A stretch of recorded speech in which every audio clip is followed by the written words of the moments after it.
You ask Tiger to solve.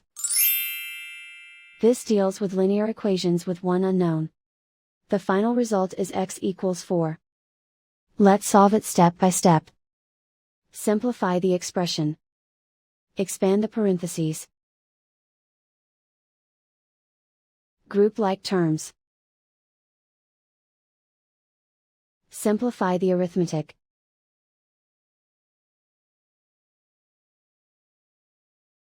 Group all x terms on the left side of the equation. Subtract 3x from both sides.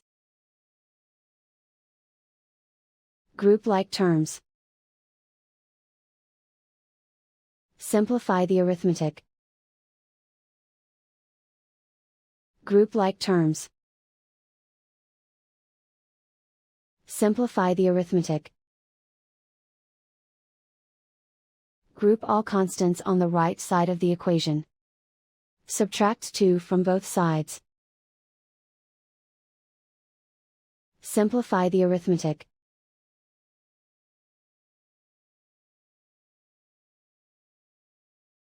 Isolate the x. Divide both sides by -2. Cancel out the negatives. Simplify the fraction. Cancel out the negatives. Find the greatest common factor of the numerator and denominator. Factor out and cancel the greatest common factor. And so the final result is x equals 4.